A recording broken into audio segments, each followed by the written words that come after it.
The alleged behavior shocks the conscience. The estimated dozens of victims were as young as 14 years old. Children who provided Epstein massages while they were nude or partially nude. Children who were asked to engage in direct and indirect sex acts for money. Children who were enticed to do all these things at the hands of a man more than or nearly 3 times their age. The charges are very serious, and they carry with them a maximum sentence of 45 years in jail, which to someone of Epstein's age is basically a life sentence.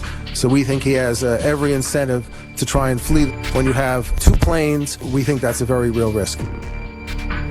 Jeffrey Epstein, the multimillionaire accused of sex trafficking young girls in swanky New York and Florida homes, is expected back in court next week for a bail hearing. This is after pleading not guilty yesterday. And all of this comes as mounting pressure is growing to oust a top Trump administration official tied to Epstein's plea deal, which dates back more than a decade. Here's Bryn Gingras, who's on the story. Growing calls this morning for President Trump's Labor Secretary Alexander Acosta to step down over his handling of sex abuse allegations against multimillionaire Jeffrey Epstein when Acosta was the U.S. Attorney for Florida's Southern District a decade ago. A newly unsealed indictment charges the hedge fund manager with operating a sex trafficking ring where he is accused of sexually abusing dozens of underage girls in his New York City home. Epstein pleaded not guilty to all charges Monday.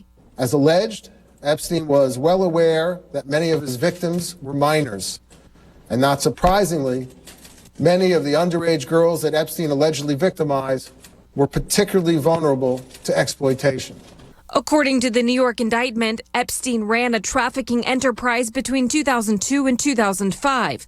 The 66-year-old allegedly paid hundreds of dollars in cash to girls as young as 14 years old to have sex with him at his homes in New York and Palm Beach, Florida.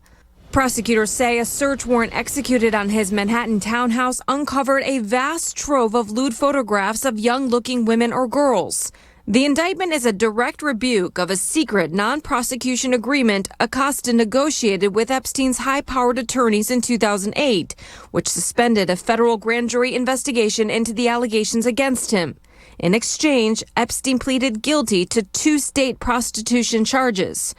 The Miami Herald called it a deal of a lifetime, considering it was a federal investigation identifying 36 underage victims. House Speaker Nancy Pelosi is now calling for Acosta's resignation, saying that deal was unconscionable. Attorney General William Barr recused himself from that investigation, but now the Justice Department is looking at whether he needs to recuse himself from any other investigation into the case. I'm recused from that matter because one of the law firms that represented Epstein long ago was a firm that I subsequently joined for a period of time. Prosecutors calling for other women to step forward. The alleged behavior shocks the conscience. They deserve their day in court, and we are proud to be standing up for them by bringing this indictment. And a lot of new developments. A rep for former President Bill Clinton, who reportedly took trips on Epstein's plane in the early 2000s, has now released a statement. It said, quote, President Clinton knows nothing about the terrible crimes Jeffrey Epstein pleaded guilty to in Florida some years ago, or those with which he has been recently charged in New York. The White House, meantime, is also distancing itself and President Trump from knowing Epstein and then defended the labor secretary. I talked to the president this morning. He hasn't talked to or had contact with Epstein in years and years and years, and over a decade at least, he said. And he met Alex Acosta when Alex applied and got the job, where he's doing a great job. I mean, look at the economy. So I know everybody, you want to revisit what happened in Florida. New York has applied fresh charges to Jeffrey Epstein because they have a right to do that. And I hope we're all paying attention to who the true perpetrator is here.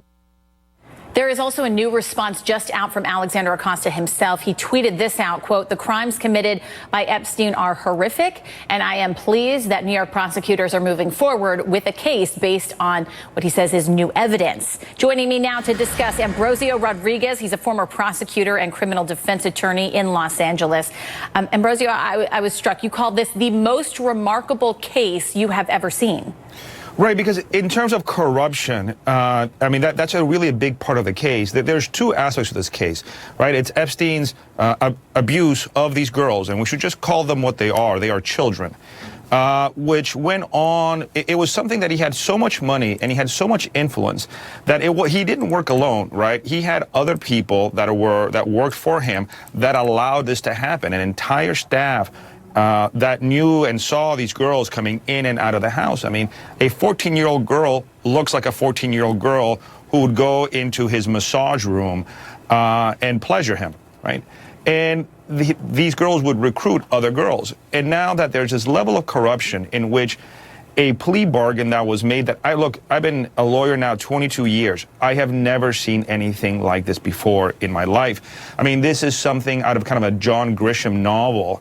And I think people are very angry and very upset because this is such a blatant example of a level of corruption at the highest level. This kind of justice is a bought justice, and I think I speak for a lot of people that I'm just very happy that the Southern District of New York has taken this case. The Miami Herald did a great job in bringing this back to life. And now it seems from the search warrant on his, just so everybody knows, a $56 million house, that they found a trove of alleged child pornography that he labeled and collected, which, by the way, is very common with predators and pedophiles, is a collection of child pornography. Yeah, I mean, the other big question is how many other people were involved? There were orgies on private islands, according to the indictment, that some of his employees made the payments to some of these girls. I mean, do you think we're going to see some high-powered friends being exposed as well? I think so. I mean, I think there's the allegations against Prince Andrew. There's also the fact about former President Bill Clinton going to this island multiple times. He certainly has a kind of a sordid history when it comes to issues of his sexual relationships. So we'll see what happens. And this is obviously everybody's going to kind of run for cover and say, Epstein, I've never known Epstein. But I think there will be kind of superseding indictments in which more people will be charged. And in a case like this, what the federal government usually does is they will work out deals with the kind of the less culpable person in order to guarantee a conviction of the person in charge, right? It's kind of the same kind of the way a mafia case works. And, you know, Epstein is the capo in this case. And all of this, the prosecutor says, just to get justice for these young girls, children, as you point out. One of the victims spoke outside of court. Listen. Just to hear that they're standing up for the victims, you know what I mean? It's just like so overwhelmingly, it's past due.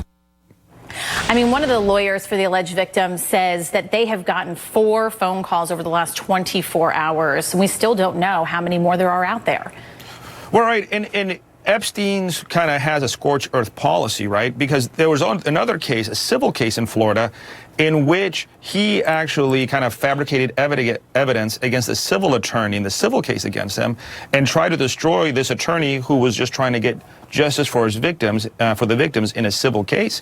There's also the corruption at the Manhattan DA's office where Cy Vance, and for people who don't know, Cy Vance comes from a very old and very wealthy family who's the district attorney of Manhattan, and they actually went to court to try to lower his registration level as a sex offender, and the judge, you know, laughed at the DAs, told them, are you kidding me?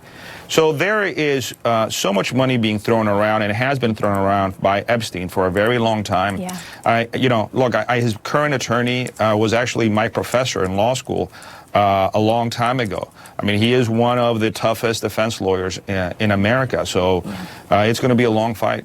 Yeah, it is indeed. Ambrosio Rodriguez, thank you for being with us. Thank you.